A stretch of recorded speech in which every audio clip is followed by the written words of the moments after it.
Journalist today news కు స్వాగతం. ముందుగా హెడ్లైన్స్.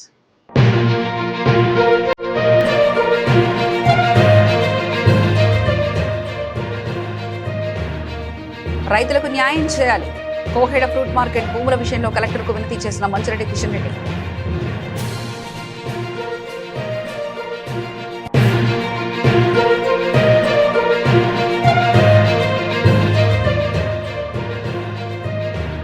కొనుగోలు కేంద్రాల్లో అన్ని సౌకర్యాలు కల్పిస్తాం. నాగర్ కర్నూలు జిల్లా కలెక్టర్ హేమంత్ కేశవ్ పాటిల్ వెల్లడి.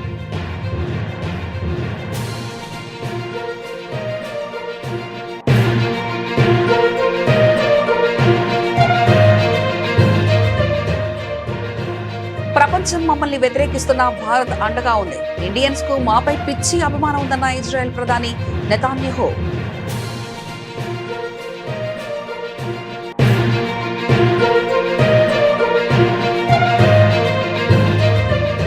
పట్టాలెక్కనున్న తొలి స్వదేశీ హైడ్రోజన్ ఫ్యూయల్ సెల్ రైల్. ఈ సాంకేతికత ఉన్న అతి తక్కువ దేశాల జాబితాలో భారత్.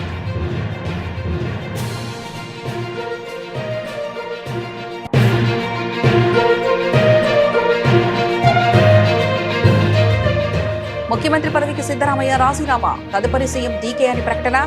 సహకరించాలంటూ సూచన.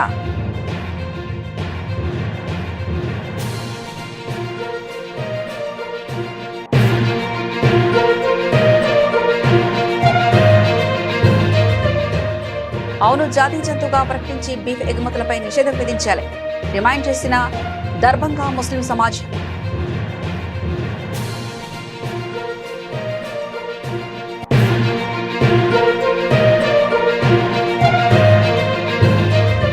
సింగరేణిలో కోల్ గ్యాసిఫికేషన్ చేపట్టండి. రాష్ట్ర ప్రభుత్వానికి కేంద్ర మంత్రి కిషన్ రెడ్డి సూచన.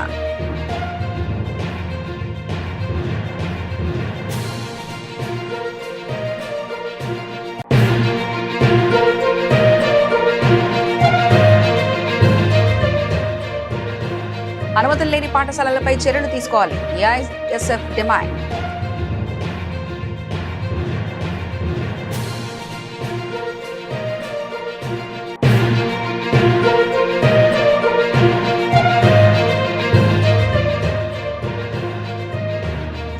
మహిళా పథకాలు ఎత్తేసి ఇప్పుడు స్త్రీశక్తి పేరుతో డ్రామాలు. టీడీపీ కూటమి ప్రభుత్వ తీరుపై ఆర్కే రోజా ఆగ్రహం.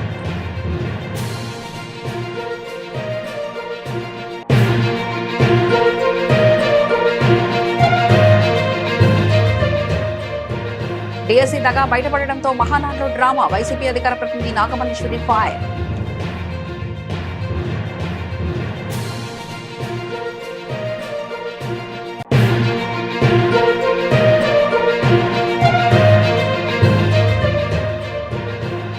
మనిషి ఎలా జీవించాలి, ఎలా ప్రవర్తించాలో సనాతన ధర్మం చెప్తుంది. చెన్నై సినీ వేడుకలో హీరో అర్జున్.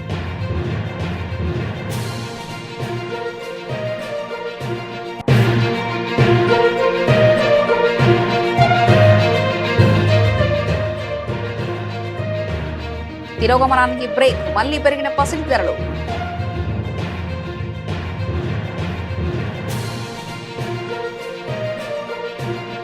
రంగారెడ్డి జిల్లా ఇబ్రాహీంపట్నం నియోజకవర్గ పరిధిలోని కోహెడ గ్రామంలో ప్రతిపాదిక ఫ్రూట్ మార్కెట్ నిర్మాణ నేపథ్యంలో భూములు కోల్పోతున్న రైతుల తరఫున రంగారెడ్డి జిల్లా బీఆర్ఎస్ పార్టీ అధ్యక్షులు మంచిరెడ్డి కిషన్ రెడ్డి జిల్లా కలెక్టర్ శ్రీ నారాయణ రెడ్డిని కలిసి వినతి పత్రం సమర్పించారు. ఈ సందర్భంగా రైతులతో పాటు కలెక్టర్ గారిని కలిసిన మంచిరెడ్డి కిషన్ రెడ్డి మాట్లాడుతూ గత ప్రభుత్వం ఫ్రూట్ మార్కెట్ నిర్మాణం కోసం ఇప్పటికే కేటాయించిన భూమిని పక్కన పెట్టి ప్రస్తుతం సర్వే నంబర్ 167/1లో సుమారు 264 ఎకరాల భూమిని తీసుకుంటున్న సందర్భంగా ఈ భూములపై ఆధారపడి జీవనం సాగిస్తున్న సుమారు 160 మంది రైతులు తీవ్ర ఆందోళనలో ఉన్నారని తెలిపారు. ఈరోజు ఇబ్రాహీంపట్నం నియోజకవర్గానికి సంబంధించిన కోహెడ భూముల విషయంలో 167/1 సర్వే నెంబర్ ఏదైతే ఉందో రైతులు అక్కడ కాస్ట్ చేస్తున్నా వాళ్ళకు తెలియకుండా గవర్నమెంట్ వచ్చి పొజిషన్ తీసుకోవడం జరుగుతూ ఉంది. ఏం చేస్తారా అని అడిగితే ఫ్రూట్ మార్కెట్ కోసం మేము ల్యాండ్ తీసుకున్నామని చెప్పి చెప్పడం జరుగుతూ ఉంది. ఎప్పటి నుంచో అది గవర్నమెంట్ అని చెప్పడం జరుగుతూ ఉందని చెప్పి కలెక్టర్ గారు చెప్పారు. మేము ఒకటే అడిగినాం, పొజిషన్లో ఉన్నారు, రూల్ చెప్తుంది, పొజిషన్లో ఉన్న వాళ్ళకు కూడా డబ్బులు చెల్లించాలని చెప్పడం జరుగుతుంది. అది మీరు చేయాలని చెప్పేసి ఈరోజు కలెక్టర్ గారిని కలవడం జరిగింది. కలెక్టర్ గారు కూడా స్పందించారు. ఒక 10 నుంచి 15 రోజుల లోపల వీళ్ళందరినీ వెరిఫికేషన్ చేసి ఆలోచన చేసి సరైన రీతిలో న్యాయం చేస్తామని చెప్పేసి ఒక మాట చెప్పడం జరిగింది. మేము అడుగుతూ ఉన్నాం గౌరవ ముఖ్యమంత్రి గారిని, అయ్యా నువ్వు 3వ తారీఖు నాడు వచ్చి ఇనాగ్రేషన్ చేస్తా అంటున్నావు, ఫౌండేషన్ వేస్తా అంటున్నావు, బిఫోర్ దట్టే నువ్వు ఈ 168 ఎకరాల కోసం డబ్బులు పొజిషన్ ప్రకారంగా కాస్ట్ ప్రకారంగా వాళ్ళు ఉన్నటువంటి ఒక వ్యవసాయం చేసుకున్నటువంటిది చిలక పొలాలు ఏదైతే మెట్ట పొలాలు అయితే పంటలు అయితే పండిస్తూ ఉన్నారో అది ఉన్నది కాబట్టి పొజిషన్లో ఉన్నారు కాబట్టి జబర్దస్తిగా పోలీస్ వ్యవస్థను తీసుకొచ్చి వాళ్ళను షిఫ్ట్ చేపించి ఫ్రూట్ మార్కెట్ కోసం తీసుకోవడం సరైన పద్ధతి కాదు. కాబట్టి మిమ్మల్ని నేను రిక్వెస్ట్ చేస్తూ ఉన్నా, ఏది ఏమైనా సరే వాళ్ళకు డబ్బులు పక్కాగా ఉన్నటువంటి 548 సర్వే నెంబర్, 107 సర్వే నెంబర్, 170 ఎకరాలు ఏదైతే అప్పుడు గవర్నమెంట్లో తీసుకుని డబ్బులు చెల్లించిందో రైతులకు ఇప్పుడు కూడా అదే పద్ధతిలో వాళ్ళకి చేయించాలని చెప్పేసి మేము రిక్వెస్ట్ చేస్తూ ఉన్నాం, గట్టిగా కూడా అడుగుతూ ఉన్నాం. ఎందుకనంటే ఇంతమంది రైతులు రోడ్డున పడుతూ ఉన్నారు, వాళ్ళ కోసం మంచిది కాదు. వాళ్ళ ఆలోచన సరైన రీతిలో వాళ్ళకి న్యాయం జరగాలని మీకు కూడా చెప్పడం జరుగుతూ ఉంది, కలెక్టర్ గారికి చెప్పడం జరిగింది, అధికారులకు కూడా చెప్పడం జరుగుతూ ఉంది. కాబట్టి ఎట్టి పరిస్థితుల్లో బిఫోర్ 3rd ఏదో ఒక డిసిషన్ తీసుకొని వాళ్ళకు న్యాయం చేయాలని చెప్పేసి నేను డైరెక్ట్ గౌరవ ముఖ్యమంత్రి గారిని కోరడం జరుగుతూ ఉంది.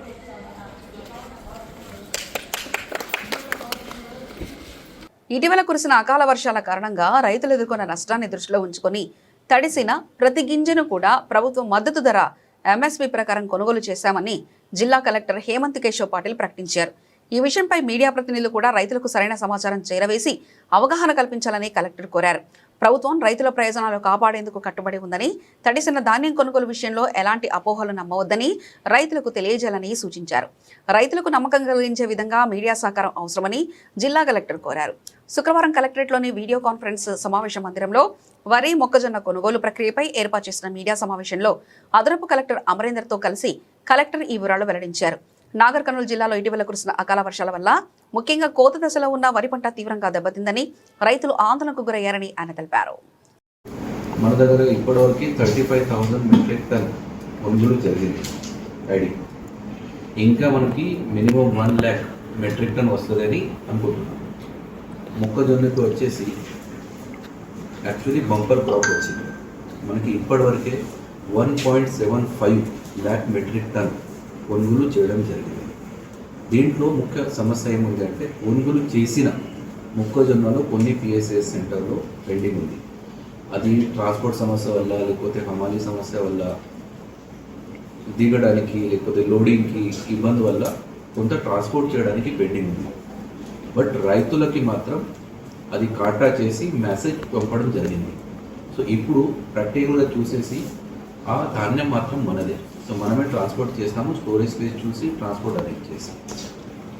రైతుకి ఏ ఇబ్బంది లేకుండా ప్రొక్యూర్మెంట్ ప్రక్రియ పూర్తి చేయడానికి యంత్రణ సిద్ధం ఉంది.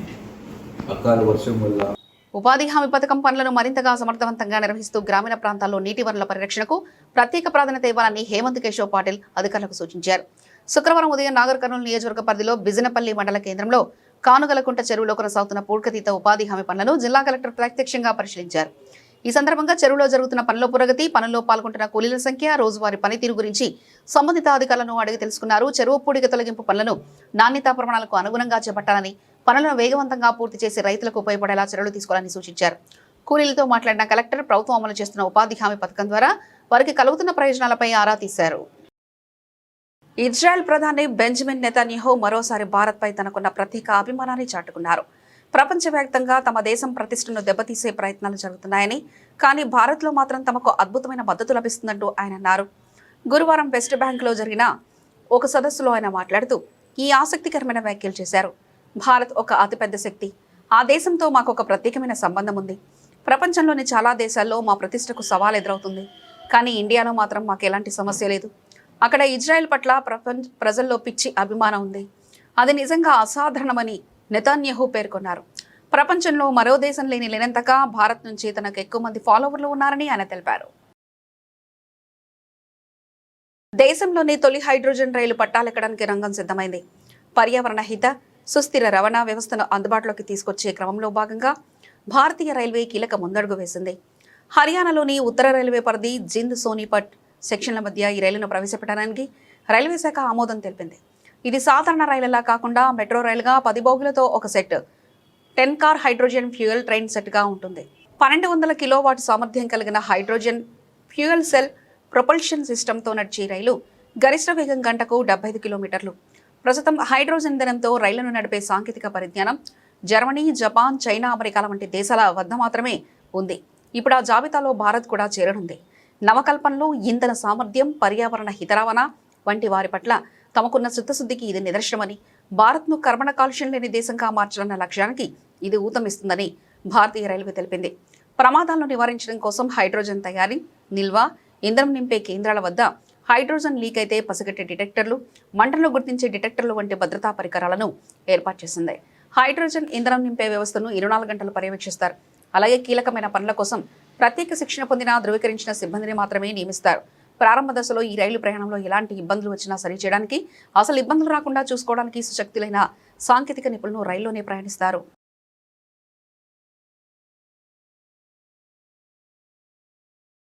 కర్ణాటక ప్రభుత్వ నాయకత్వ మార్పుపై ఉత్కంఠకు తెరపడింది. సీఎం పదవిని చేపట్టడానికి డీకే శివకుమార్కు లైన్ క్లియర్ అయింది. కాంగ్రెస్ అధిష్టాన ఆదేశాల మేరకు ముఖ్యమంత్రి పదవికి సిద్ధరామయ్య రాజీనామా చేశారు.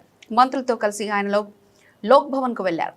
గవర్నర్ థావర్ చంద్ గెహ్లోత్ అందుబాటులో లేని కారణంగా ఆయన ప్రత్యేక కార్యదర్శి ప్రభుశంకర్కు రాజీనామా లేఖ సమర్పించారు. అధిష్టానం పిలుపు మేరకు 26వ తేదీన ఢిల్లీ వెళ్లిన సీఎం సిద్ధరామయ్య అక్కడ జరిగిన చర్చల అనంతరం రాజీనామాకు సిద్ధపడ్డారు. 2 రోజుల్లో రాజీనామా చేయాలని కాంగ్రెస్ అగ్రనేత రాహుల్ గాంధీ ఇచ్చిన ఆదేశాలను పాటించారు. తర్వాత బెంగళూరుకు తిరిగి వచ్చిన సిద్ధరామయ్య మంత్రులను బ్రేక్ఫాస్ట్కు ఆహ్వానించారు. డిప్యూటీ సీఎం డీకే శివకుమార్ మంత్రులు అల్పాహారం ఎందుకు హాజరయ్యారు. అధిష్టానం ఆదేశాల మేరకు మధ్యాహ్నం తర్వాత పదవికి రాజీనామా చేస్తున్నారని సిద్ధరామయ్య సహచర కేబినెట్ సభ్యులకు చెప్తూ ఒకంత భావోద్వేగానికి గురయ్యారు. అందరూ అధిష్టానం ఆదేశాలను పాటించాల్సిందేనని తెలిపారు. తలాదాయిದಲ್ಲಿ we are number 1 in the entire country.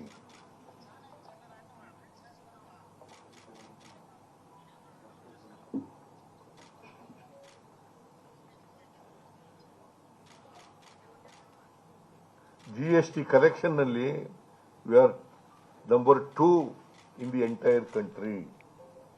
Maharashtra is number 1. Karnataka is number 2. 26-27 ಆರ್ಥಿಕ ವರ್ಷದಲ್ಲಿ ಇಡೀ ದೇಶದ GSDP 7.4 ಇದ್ರೆ ಕರ್ನಾಟಕ 8.1 ರಷ್ಟಿದೆ.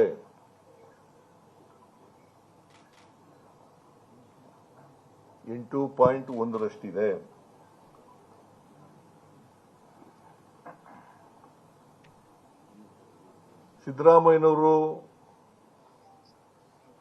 ಮುಖ್ಯಮಂತ್ರಿಯಾಗಿ ಹಣಕಾಸಿನ ಮಂತ್ರಿಯಾಗಿ ಈ ರಾಜ್ಯದ ಮೇಲೆ ಸಾಲ ಮಾಡಿಬಿಟ್ಟಿದ್ದಾರೆ ಅಂತ ಹೇಳಿ ಆರೋಪಗಳನ್ನು ಮಾಡ್ತಾರೆ. ಇದು ಸುಳ್ಳು.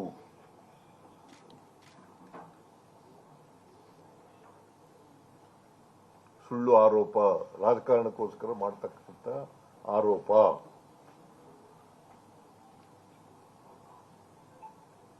ನಾನು ಅಸೆಂಬ್ಲಿನಲ್ಲೂ ಕೂಡ ಹೇಳಿದ್ದೀನಿ, ಬಜೆಟ್ ಮೇಲೆ ಉತ್ತರ ಕೊಡುವಾಗ ಹೇಳಿದ್ದೀನಿ, ಅಸೆಂಬ್ಲಿನಲ್ಲೇ ಹೇಳಿದ್ದೀನಿ ఉత్తర కొడవగ. బీహార్లోని దర్భంగాలో అనూహ్య పరిణామం చోటు చేసుకుంది. అవును, జాతీయ జంతువుగా ప్రకటించాలని, బీఫ్ ఎగుమతులపై నిషేధం విధించాలని దర్భంగా ముస్లిం సమాజం డిమాండ్ చేస్తుంది. సదర్ బ్లాక్లోని షిషో గ్రామంలో బక్రీద్ ప్రార్థన అనంతరం ఆవును జాతీయ జంతువుగా ప్రకటించాలని, బీఫ్ ఎగుమతులపై నిషేధం విధించాలని డిమాండ్ చేస్తూ ప్లకార్డులు ప్రదర్శించారు. జన్ సూరజ్ పార్టీ నాయకుడు డాక్టర్ షోయబ్ అహ్మద్ ఖాన్ ఈ నిరసనకు నాయకత్వం వహించారు.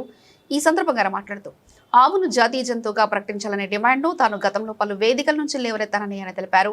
ఈ ఉద్యమంలో చేరాలని ఆయన గౌరక్షక్, బజరంగ్ దళ్ వంటి సంస్థలు కూడా విజ్ఞప్తి చేశారు. లక్షలాది మంది ప్రజల విశ్వాసం, మనోభావాల పట్ల నమాజీలు తమ గౌరవాన్ని వ్యక్తం చేశారు. హిందూ సమాజం ఆవును తమ తల్లిగా భావిస్తే వారి మనోభావాలను గౌరవించడం తమ బాధ్యత అని పేర్కొన్నారు.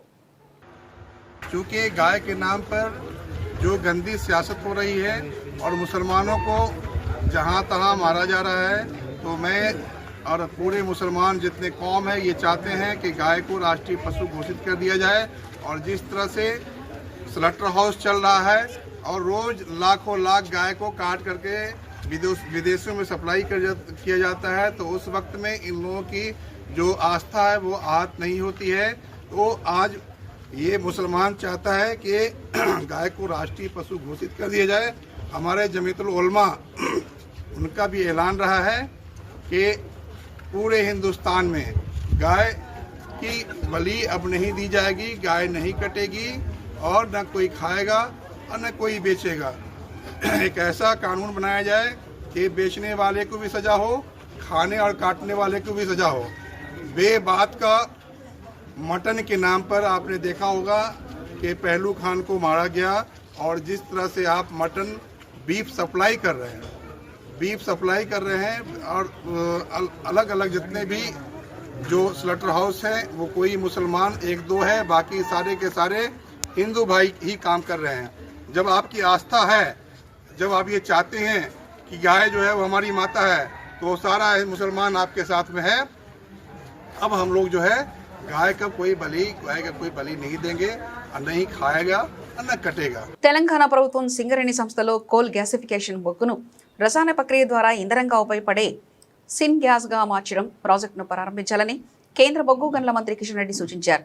కోల్ గ్యాసిఫికేషన్ పై జరిగిన రోడ్ షోకు హాజరైన ఆయన మీడియాతో మాట్లాడారు. దేశ ఇంధన భద్రత, పారిశ్రామిక అభివృద్ధి, ఆత్మనిర్భర్ భారత్ లక్ష్యాలను సాధించడంలో కేంద్ర ప్రభుత్వం వ్యూహాత్మకంగా ముందుకెళ్తుందని, ఇందులో కోల్ గ్యాసిఫికేషన్ కీలకమైన ముందడుగని చెప్పారు. దీనికి త్వరితగతిన అనుమతులు మంజూరు, రాష్ట్ర ప్రభుత్వాల సహకారంతో మౌలిక సదుపాయాల కల్పన వేగంగా జరుగుతుందన్నారు.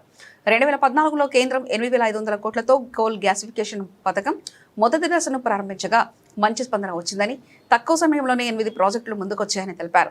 పథకం రెండో దశకు 37,500 కోట్ల ప్రోత్సాహ ప్యాకేజీకి కేంద్రం ఇటీవల ఆమోదం తెలిపిందన్నారు. దీని ద్వారా 2.5 లక్షల కోట్ల వరకు పెట్టుబడులు రానున్నాయన్నారు. भारत सरकार के कोल गैसिफिकेशन इनिशिएटिव और कोल सेक्टर का और एनर्जी फ्यूचर की दिशा में ये बड़ा कदम है, क्योंकि आज़ाद के बाद हो, आज़ाद के पहले से भी हो, लगभग 1774 में पश्चिम बंगाल में रानीगंज में पहले कोल माइन शुरू हुआ, लगभग 252 साल के पहले से।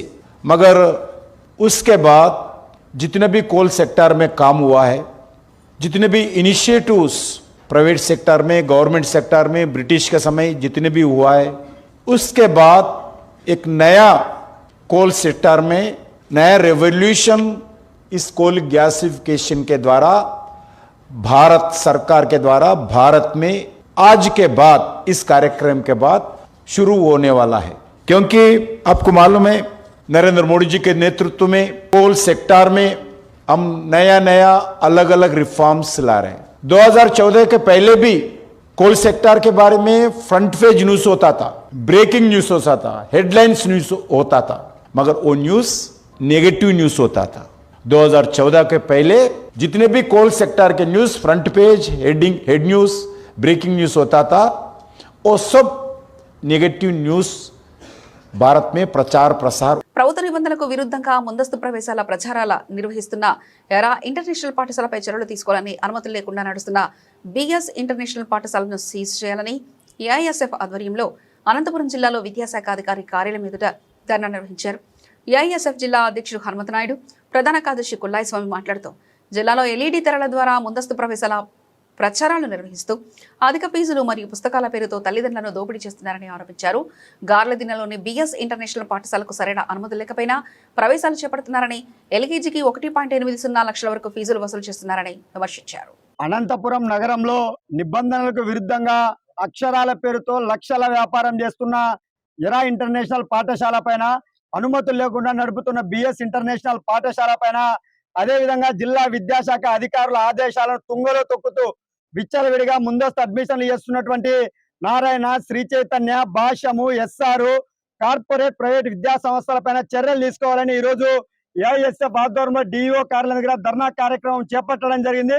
ఇవాళ ప్రభుత్వ నిబంధనల ప్రకారం విద్యా సంవత్సరం జూన్ మాసంలో 12వ తేదీ ప్రారంభం అంటే ఇవాళ జూన్ 12వ తేదీ ప్రారంభం కాకనే ఇప్పటికే అనంతపురం నగరంలో విచ్చలవిడిగా కార్పొరేట్ ప్రైవేట్ విద్యా సంస్థలు మరి ఏప్రిల్లో చేసుకుంటే ఇంత ఫీజు, మేలో చేసుకుంటే ఇంత ఫీజు అని చెప్పి రకరకాల పేర్లతో ఇవాళ ఒలింపియాడ్ అంటూ, టెక్నో అంటూ, సిబ్యాచ్ అంటూ, ఐకాన్ అంటూ, ఐపీఎల్ అంటూ ఇవాళ ఒక నర్సరీ తరగతికి ₹1,00,000 నుంచి ₹1,80,000 వరకు అనంతపురం నగరంలో విద్యా సంస్థలు ఫీజులు వసూలు చేస్తా ఉన్నారు.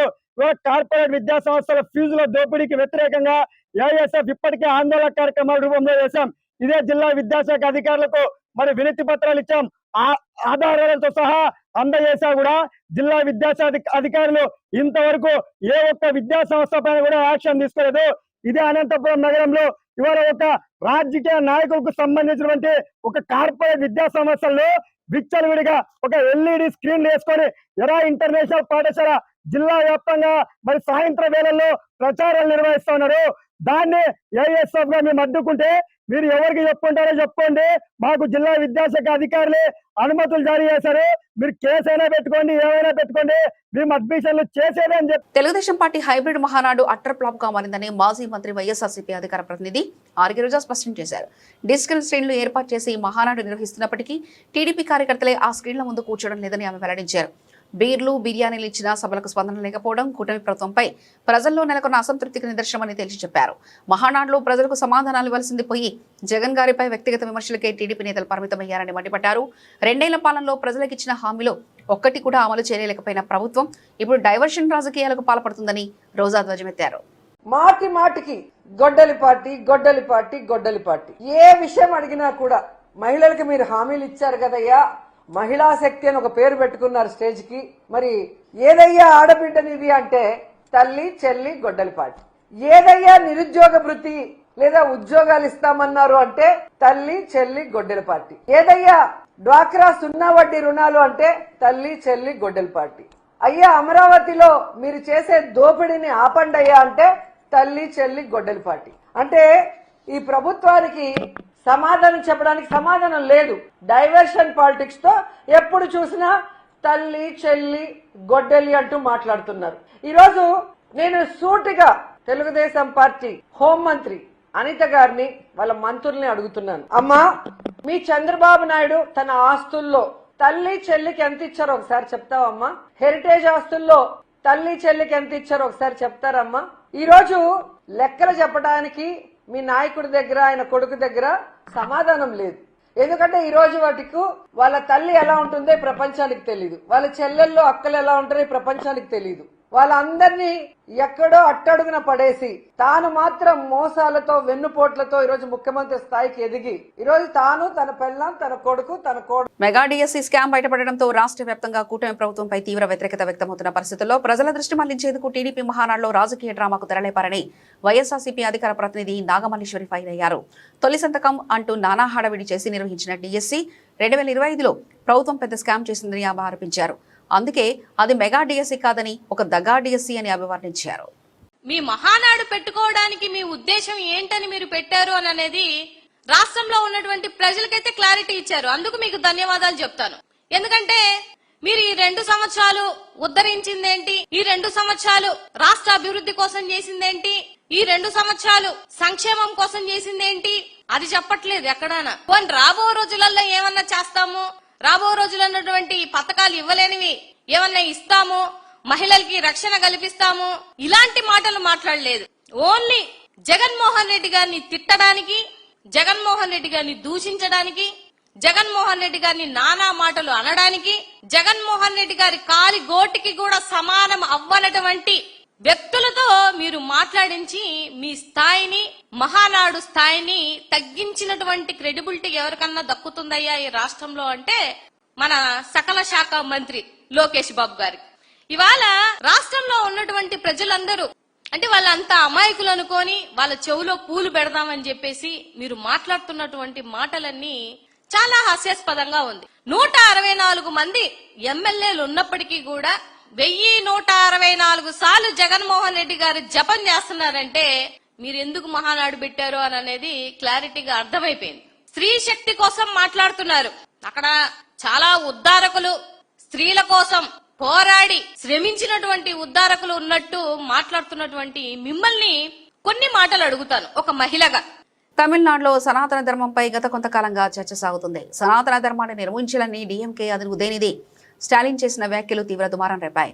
ఈ క్రమంలో చెన్నైలో జరిగిన ఒక కార్యక్రమంలో సినీ నటుడు అర్జున్ సనాతన ధర్మంపై స్పందించారు. ఎలా జీవించాలి, ఎలా ప్రవర్తించాలో తెలియజేసేదే సనాతన ధర్మం అన్నారు. ఇది ఒక జీవన విధానమని అభివర్ణించారు. చెన్నైలో జరిగిన ఓ సినిమా వేడుకలో ఆయన మాట్లాడుతూ సనాతన ధర్మం విలువలను నేటి యువత అవగతం చేసుకోవాలని సూచించారు. సనాతన ధర్మం అనేది ఒక మతం కాదు, జీవన విధానం. తల్లిదండ్రులను, దేవుళ్లను ఎలా గౌరవించాలో ఈ ధర్మం తెలియజేస్తుందని. మీరు మీ తల్లిదండ్రులను విస్మరించలేరు, అలాగే సనాతన ధర్మాన్ని కూడా తిరస్కరించలేరు లేదా తుడిచివేలేరని పేర్కొన్నారు. మనిషి ఎలా ప్రవర్తించాలో ఈ ధర్మం తెలియజేస్తుందని అన్నారు. దొంగతనం చేయకూడదని, ఒకరిపై అసూయ ఉండవద్దని నేర్పుతుందని పేర్కొన్నారు. తమ పిల్లల్ని ఎంత ప్రేమగా చూసుకుంటారో తల్లిదండ్రులను కూడా అదే విధంగా చూసుకోవాలని సనాతన ధర్మం చెప్తుందన్నారు. అర్జున్ హీరోగా నటించిన బ్లాస్ట్ చిత్రం నిన్న తెలుగు, తమిళ భాషలో విడుదలైంది. ఈ చిత్రం సక్సెస్ మీట్ చెన్నైలో జరిగింది. ఈ నేపథ్యంలో అర్జున్ సనాతన ధర్మంపై స్పందించారు. சனாதனம் அப்படிங்கிறது இட்ஸ் வே ஆஃப் லைஃப். எப்படி நம்ம நடந்துக்கிறோம், வாழ்க்கையில் எப்படி இருக்கணும் அப்படிங்கிறது. தப்பு தண்டை பண்ணக்கூடாது, திருடாத, இன்னொருத்தன பொருளுக்கு ஆசைப்படாத அப்படிங்கிறது கூட சனாதன தர்மத்தில் ஒண்ணு. ஓகே, வயசா நம்மள எவ்வளோ நம்ம குழந்தைங்களா இருக்கும்போது தாய் தகப்ப எவ்வளவு அழகா நம்மளை பார்த்துக்கிட்டாங்க.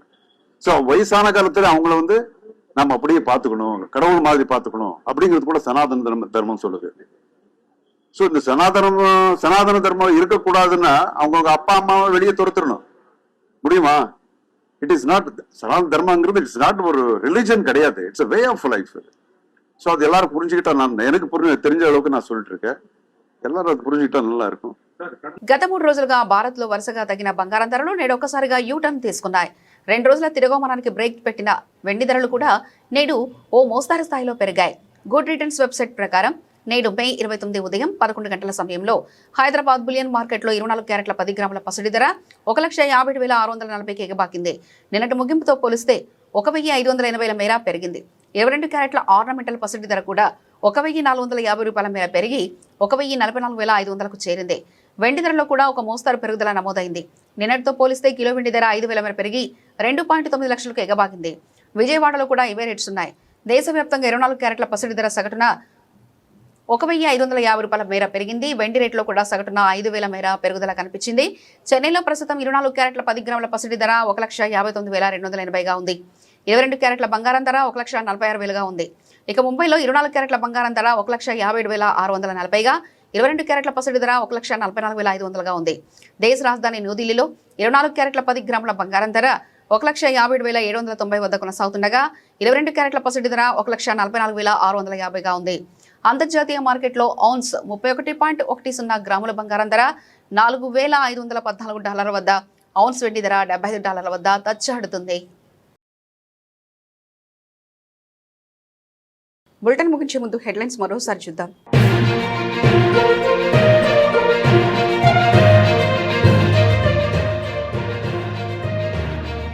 రైతులకు న్యాయం చేయాలి.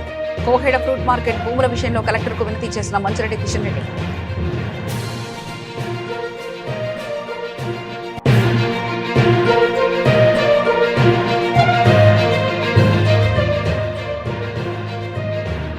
కొనుగోలు కేంద్రాల్లో అన్ని సౌకర్యాలు కల్పిస్తాం. నాగర్ కర్నూలు జిల్లా కలెక్టర్ హేమంత్ కేశవ్ పాటిల్ వెల్లడి.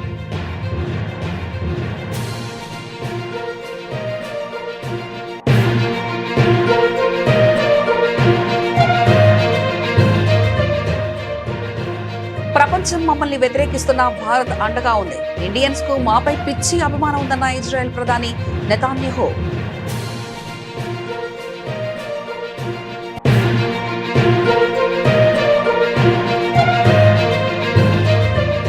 పట్టాలెక్కనున్న తొలి స్వదేశీ హైడ్రోజన్ ఫ్యూయల్ సెల్ రైల్. ఈ సాంకేతికత ఉన్న అతి తక్కువ దేశాల జాబితాలో భారత్.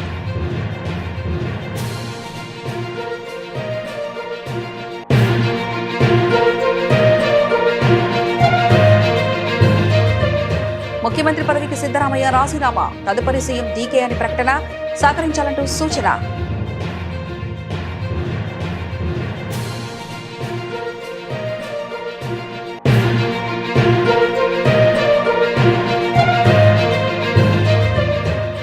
అవును, జాతీయ జంతువుగా ప్రకటించి బీఫ్ ఎగుమతులపై నిషేధం విధించాలి.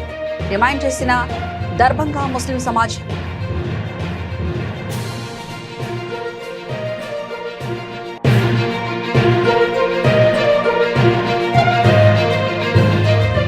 సింగ సింగరేణిలో కోల్ గ్యాసిఫికేషన్ చేపట్టండి. రాష్ట్ర ప్రభుత్వానికి కేంద్ర మంత్రి కిషన్ రెడ్డి సూచన.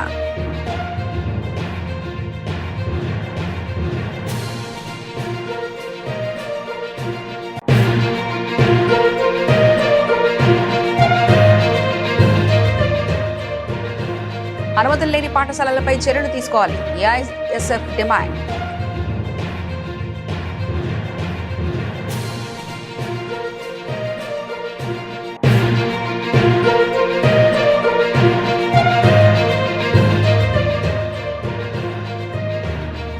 మహిళా పథకాలు ఎత్తేసి ఇప్పుడు స్త్రీశక్తి పేరుతో డ్రామాలు. టీడీపీ కూటమి ప్రభుత్వ తీరుపై ఆర్కే రోజా ఆగ్రహం.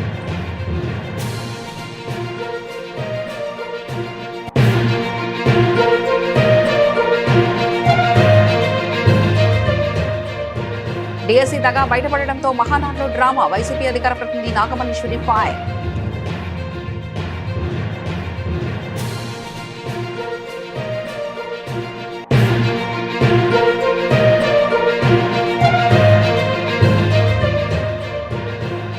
మనిషి ఎలా జీవించాలి, ఎలా ప్రవర్తించాలో సనాతన ధర్మం చెప్తుంది. చెన్నై సినీ వేడుకలో హీరో అర్జున్.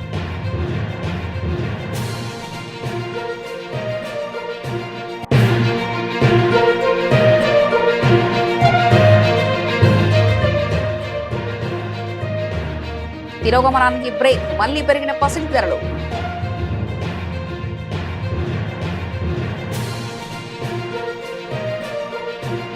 ఇవి ఇప్పటివరకు ఉన్న అప్డేట్స్. మరో బులెటిన్లో మళ్ళీ కలుసుకుందాం. అంతవరకు సెలవు. నమస్కారం.